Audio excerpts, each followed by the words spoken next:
parler du cancer de l'enfant, essentiel à connaître. Allez-y. Merci les maîtres. Donc le domaine de l'oncopédiatrie est vaste et difficile.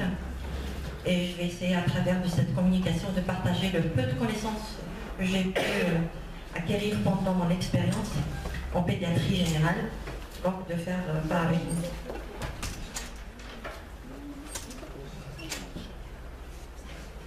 Alors, comme introduction, pour le cancer, on sait que c'est une maladie provoquée.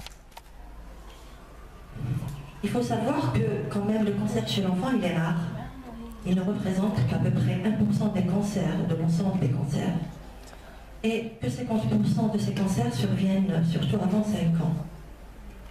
Avec une prédominance masculine, ça dépend du type du cancer, mais en général masculine. Et le taux d'incidence mondial, bien sûr, varie de 50 à 200 par million. Alors, la gravité du cancer chez l'enfant, on sait que c'est la deuxième cause de mortalité chez les moins de 15 ans, après les accidents, mais ça au niveau des pays développés. Et toujours dans les pays développés, le taux de guérison est de plus de 80%. Alors que malheureusement, chez nous, c'est 20%. C'est une très grande différence dans le taux de guérison entre nous et les pays occidentaux. Alors, toujours on se pose la question sur les facteurs de risque pour savoir si on peut éviter ou prévenir ou dépister le cancer. Malheureusement, chez l'enfant, donc la génétique, le rôle de la génétique, c'est faible. D'accord ? Donc seulement 5% des cas qu'on retrouve surtout dans le rétinoblastome ou dans la trisomie 21 où il y a un risque majeur de faire donc une leucémie. Et à part ça, donc le facteur de risque, il est vraiment de génétique, elle est faible. Le rôle de l'environnement aussi n'est pas bien déterminé comme chez l'adulte en fait. C'est pas comme chez l'adulte où il y a des facteurs bien déterminés environnementaux. Chez l'enfant, il n'y en a pas. Donc finalement, il n'y a pas de raison connue pour le cancer de l'enfant, contrairement à l'adulte, où il y a plus donc, de connaissances. Donc en fait, donc, le cancer de l'enfant n'est généralement ni évitable, ni dépistable.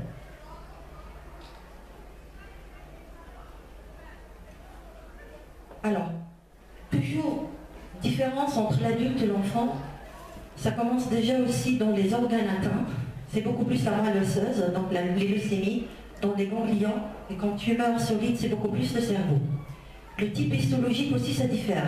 Chez l'adulte, c'est beaucoup plus le carcinome, mais chez l'enfant, il y a, après les leucémies, tout ce qui est embryonnaire, comme dans le néphroblastome, le neuroblastome et tout ça. Donc tout ce qui est au niveau du blastème.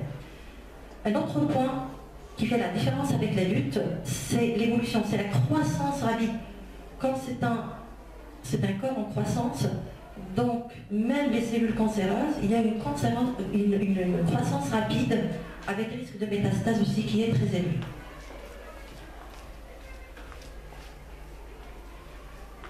Alors si on va faire la répartition donc, des différents cancers qui atteignent l'enfant, en premier lieu on a les leucémies.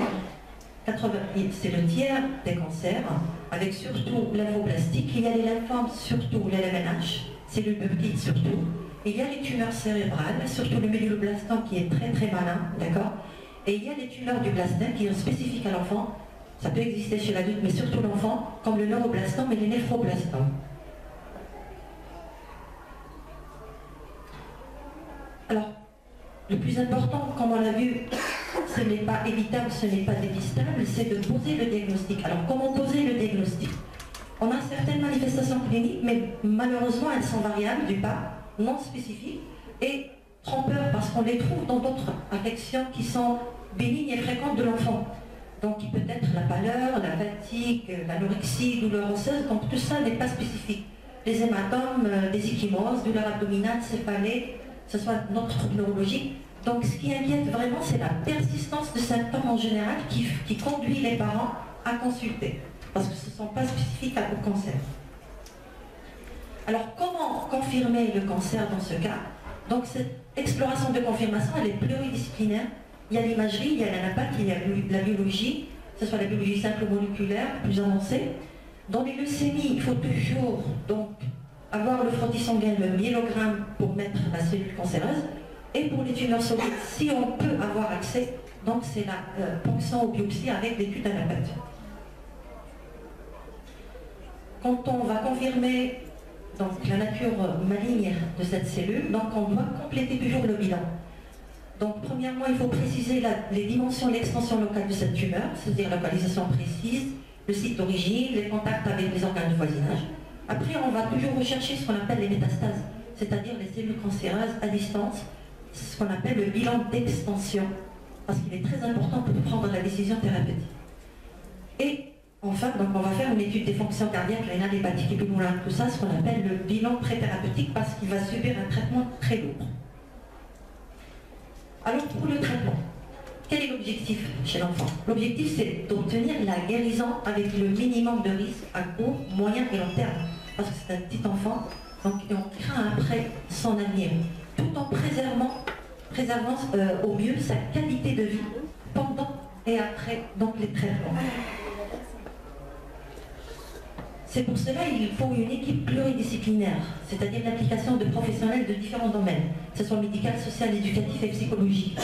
Pour notre domaine médical, donc l'application de plusieurs médecins de spécialités différentes qui interviennent dans le diagnostic et le choix du traitement, comme elle a bien précisé mon maître professeur Gaynet, ce qu'on appelle des réunions de concertation pluridisciplinaire RCP. Et c'est là qu'on va décider pour le diagnostic et le traitement. On va voir le premier axe le plus important chez l'enfant, c'est heureusement que chez l'enfant, les cancers, il est chimiosensible, ce qui fait donc qu'on a le taux élevé de guérison. Donc, il y a la chimiosensibilité et la bonne tolérance à la chimiothérapie. Donc c'est un traitement qui utilise des médicaments pour détruire bien sûr les cellules cancéreuses dans l'ensemble du corps. On a dit qu'elle joue un rôle majeur chez l'enfant et c'est le traitement principal dans le leucémie, comme il peut être complémentaire de la chirurgie ou la radiothérapie dans d'autres cancers, surtout solides. Pour la chimio, donc, il y a une liste qui a été déterminée par l'OMS, 22 traitements, qui peuvent être administrés par voie intraveineuse, intra-arachidienne, sous-cutanée, intramusculaire, orale. Tout ce qui dépend donc de la fréquence intervalle, dose et durée de délivrance des médicaments, ils sont déterminés par des protocoles bien déterminés.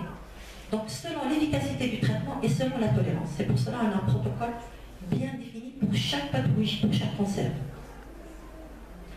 On passe à la radiothérapie, c'est l'exposition des cellules cancéreuses donc à des rayons, en vue bien sûr de les détruire. Donc elle est parfois nécessaire.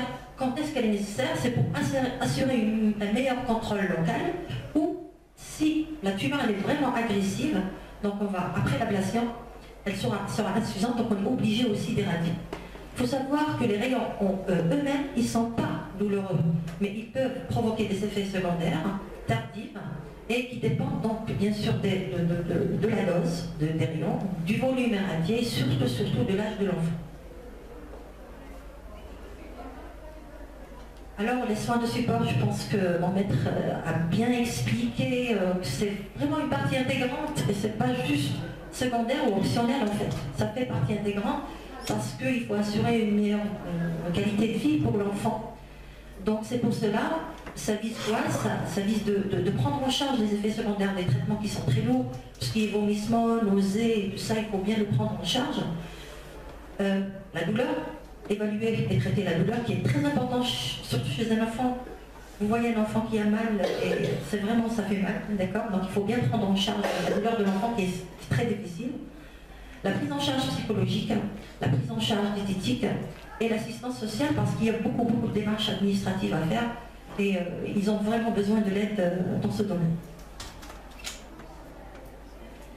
Il y a la greffe donc aussi de cellules souches hématoïques proposée dans certains cas de cancer. C'est quoi en fait?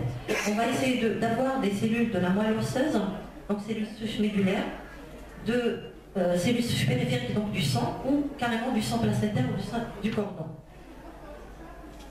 Il faut savoir donc c'est selon la nature et l'évolution de la maladie, si on va faire une allogreffe, c'est-à-dire du patient lui-même, ou une autogreffe du patient lui-même ou allogreffe d'un autre donneur. Alors je vais conclure par dire que le cancer de l'enfant n'étant généralement pas évitable, la meilleure solution donc est de se concentrer sur un diagnostic rapide et correct, parce qu'il y a la croissance rapide et tout ça, donc il faut se concentrer sur un diagnostic rapide correct et puis suivi d'une thérapie qui doit être efficace, donc qui dépend donc du type du cancer. Et en 2018, l'OMS, plusieurs partenaires ont lancé l'initiative mondiale de lutte contre le cancer de l'enfant. Donc ils vont essayer donc de nous montrer la voie à suivre et d'apporter une aide technique au gouvernement pour renforcer, parvenir à un taux de survie de 60%, au moins pour tous les enfants atteints de cancer dans le monde d'ici à 2030, parce qu'il y a cette différence de 20% à 80%. Donc ils vont essayer de renforcer tout ça pour avoir donc cette possibilité d'avoir un taux de guérison pareil aux pays donc occidentaux. Donc merci pour votre attention.